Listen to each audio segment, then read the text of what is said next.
Alright guys, so it has come to my attention via a project that I just did where I had to hire another camera operator that shooting good handheld footage is not a given, and I think I've taken it for granted over the years, probably because I've been practicing it so damn much. And I just assumed if I told someone, oh, don't worry about mounting it on a gimbal, don't worry about the monopod, or didn't specifically tell them to use one of those pieces of gear, that the handheld footage would be just fine. And why we didn't want to use any of that was because of the run and gun nature of the project. It just didn't make sense to have that extra gear we had to charge and rig up, and also that just adds a lot of room for error when you're out in the field, especially doing something like we were doing, which is basically 12-hour days between 3 cities, and you had to literally be ready to pick up a camera and shoot. So in this video, I want to talk about hand holding footage and why it's not just as easy as holding it in your hands.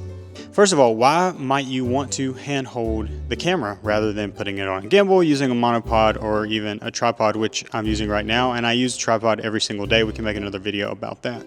But what handheld footage can do is give your footage a little bit of more realistic life tones within the project. A gimbal does a pretty decent job at this too, although I think a gimbal can take you out of the moment whenever everything is so perfectly smooth. The audience, or at least I, start to think, this is on a Steadicam, this is on a gimbal. A handheld shot can give you something that feels, it also gives movement, but it feels a little more realistic. Something that's important to remember about hand holding your footage is it should be intentional and not sloppy. What I find very interesting about my handheld work is I can pretty much get 85 to 90% of shots that I could get on, say, a slider, a gimbal, or sometimes even a jib with my hand holding techniques. But again, I think I've taken for granted that I've been practicing it for almost 10 years. Now, it's not to say that I have not used a gimbal before, or monopods, or like we spoke about, tripods. The difference is I used a gimbal for so long that I realized at some point that what the gimbal was doing, I think a human can do 90% of, and I just kind of got tired of charging it, rigging it out. And as you'll see in this video, I'll show you a shot of this camera. This is my primary camera, and it is rigged out so heavily that I don't really want to disassemble it to put it on a gimbal for one shot or even a day of filming. I want everything to be like this at all times, to where I can just pick it up out of a camera bag and start filming. Now, something I found myself telling my camera operators on this project that we just did last week was that, you're not really trying to keep the camera completely still. Otherwise, I would just have them using a tripod or even a monopod. It's more to have consistent movement, intentional movement. And that's something that I learned from working on a television show that was home improvement based. But my two mentors on the show, which were the director and the director of photography, taught me, because I was trying the first couple weeks and shooting, I think it was season 23 of that show. I was really trying to do a good job, and I was just trying to keep the camera really still. And it was one of those old school Sony cameras that you hold on your shoulder like that. But in doing so, any movement then became super distracting and apparent. And something Brad Rogers taught me was, I call it the sway, but it was kind of like putting the camera on your shoulder and then just gently swaying. And that allowed you to not worry so much about keeping it completely still, and it also adds kind of a lifelike feel.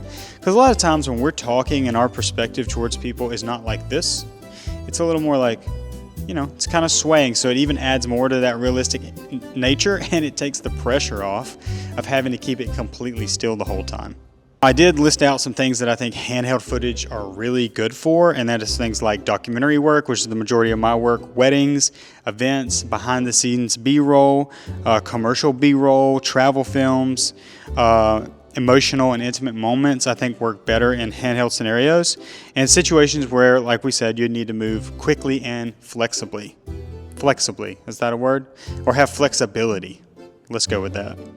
Another area where handheld can come in handy if you're doing like a narrative short film or something where you need to convey chaos. Handheld's great for that, because the more shaky the camera is, the more chaos is being portrayed or being transmuted through the screen, if you will. And I think one of the things that we are kind of plagued with here in this 2026 modern era of filmmaking is we want our rigs to be smaller, smaller, smaller, and lighter. And I'm kind of in the middle of that debate, because although I don't want my camera rig to be super large and heavy and kill my back, I also don't want my camera to be super small, because the weight of my current rig really helps me add a lot of stability in my handheld shots. And we actually had this conversation on set this week where two of the camera operators had very light rigs. I think they were FX30s and FX3 Sony cameras. And then I had this rig that you see here. And they kind of were like, hey, why don't you downsize that? You could put on a lighter monitor, you could put on a smaller mic, you could do this and do that. And I had to explain to them, I said, actually, that's how I get my footage to be so steady. And yes, I have an easy rig that I wore for the longer days where we were out at the lake and I knew I wouldn't be able to put the camera down very much. But even on the days where I was holding the camera without any assistance, my footage was coming out the smoothest, and they all saw this and it was apparent, and it kind of, I think a light bulb went off in their head saying, wow, okay, I see. And they all started, and I think this is awesome. I mean, I'm all about helping people out, as that's what this YouTube channel is for, but they all started adding stuff to their cameras as the week went on to add stability, and they did see results in that. And so that was kind of cool to see. And you know, it kind of harkens back to my TV days where I was like the young buck on set, and I always thought I had, you know, the better answer. And I said, well, why don't we get smaller cameras? And looking back at it, those guys knew what they were talking about, because our footage was always stable. Yes, it cost a little more energy and muscle, but once you get used to it, I really do think it's worth it. Now, the weight of the camera is really not enough. There is a technique to it, and I feel like I've gotten close to mastering it, because I just have this confidence that I can take this camera you're seeing right now and I can duplicate just about any shot short of a 30-foot dolly shot. But anything that you would realistically do with a gimbal or a slider or even a dolly, I can do it. I don't know how or why, but we're going to kind of go through a little bit of technique here. So the first thing to do is the point of contact method. Get your elbows as close to your body as possible. And I really mean that. A lot of times I would see guys hold their elbows out and kind of hold the camera out from their body. Sorry, I'm trying to hold this mic too. And that's just not going to work in terms of getting really stable footage, because number one, your hands are close to that sensor, so any micro movements are gonna show up in the footage. And the way I like to think about it is using my hips. So if I was to put my elbows as tight as I can to my body and then hold the camera as close to my body as possible, almost like putting the V-mount. I happen to have like a longer camera, so I put the V-mounts right against my chest or upper stomach, lower chest area, and then I use my hips and my legs for the movement. I don't actually do any movement with my arms. So everything is like a push-in would look like this. Let's just say my phone is the camera, right? Like I'm holding the camera. A push-in's like this. A slider shot, I kind of spread my legs and start my hips over here and do this. And then, you know, everything from my elbows to my hands is completely still. And now the movement's all in my knees and in my hips. So I think that's really the secret of how to get really good handheld shots, and why, I mean, I think I could get just as good handheld shots as a guy with a gimbal. Maybe not if he's doing a long tracking shot down a sidewalk for 50 feet. Yeah, a gimbal is where I'd want that to come into play. But those normal gimbal shots where you're just panning around, let's say you're at a wedding and you're panning around some flowers or something like that, I can get that shot just as easy with my hands, and it's one less thing I gotta charge. I don't have to break down this big rig, and it's got more weight, so it's gonna be possibly even more stable, but I will say it takes a lot of practice. Now, lenses come into play here big time. We had a guy that was shooting on a very long lens, like a 70-200. I can still achieve super stable footage, especially when I have in-body stabilization and stabilization on the lens, like with the Canon, 70-200 that has stabilization built on the lens. But again, it gets harder and harder the longer your focal length is. I find between 16 and 35 or 16 and 55 with my Fujifilm lens, I really like that focal length because I can get tight enough where if I need to get a close-up shot. I can get it with 55, but then also that 16 offers like a ton of stability. With a documentary series I did last year on a football team, that really came in handy because when they're walking out of the tunnel, or even if I want to get a shot of them running down the track, I could maintain that stability for 10, 20 feet before the shot was maybe unusable because I'm, 33. I'm not as athletic as I used to be, but that focal length really helps. So just keep that in mind whenever you're shooting handheld. If you're going to start getting into that bigger lens range, even I would probably lean towards using a tripod, or, monopods are super cool. I used to use monopods for years, especially my early days of wedding filmmaking. I've just kind of gotten away from them over the years just because I think it's because I can't just set it down. There are newer monopods out there that you can set down, but I guess I'm old school. I'd just go with a tripod if I'm using a longer lens. Now, something that I think we can all learn as filmmakers and all really put into our craft is just move with intention. The older I get, the less I move. And it's not because of age either, because I'm still pretty athletic. I play soccer almost every week. It's not that, it's more of just being intentional. And a lot of times I find myself saying, I can tell the story just as good, if not better, if this camera is still, and I let the movement be in the frame. So it could be like somebody walking past a building, it could be a football player running past my frame, but just try to be more intentional, because then I think you're gonna want to move even less. And that's something that I'm still trying to implement every single day in my craft. So if you've never really gone handheld before and you're thinking about doing it on an upcoming client project, I would suggest doing some practice.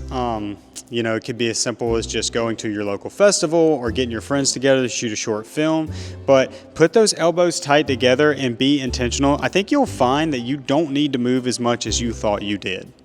My final thoughts are, I really think handheld is the superior form of filmmaking. And I find myself nowadays using this tripod and this rig the way it's built out, hand holding most of my B-roll shots, and then I use the tripod for locked off shots and interviews and things like that.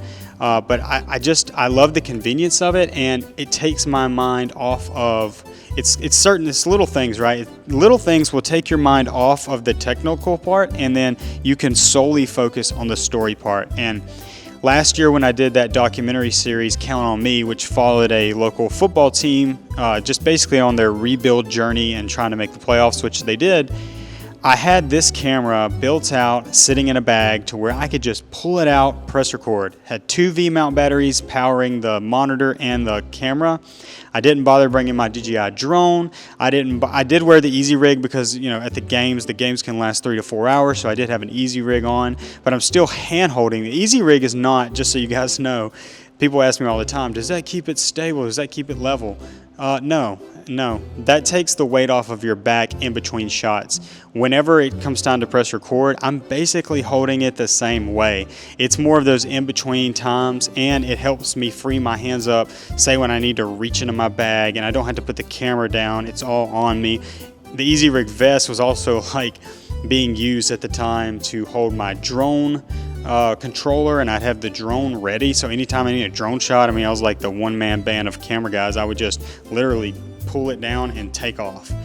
So I was using it for multiple purposes, but with that project, I just never knew when something was going to happen. And if I had to run back to my truck or the field house to change gimbal batteries, I just don't think it would have came out as good. And again, I only have so much power up here in the brain. I really want the majority of it focused on the story and what's going on. I don't really want to be thinking about batteries and gear, and that's another reason I love this rig, because I have 2 V-mount batteries, one powering the camera, one powering the monitor, and I think it'll go 12 hours. So as long as I charge those before every shoot, I'm basically just focused on the story. I'm focused on what's actually happening and the characters, and I don't know, it just frees me up. And I wouldn't have said these things 10 years ago. You can probably go back in this channel and there's a lot of reviews on gear, but I could kind of care less about gear at this point. But that's why I think handheld is so important, and based off of my recent experience, I thought it was important to make this video. I hope it helps you. If it does, like, subscribe. If it didn't, you probably didn't even make it this far anyway, but I will see you in the next video. Peace.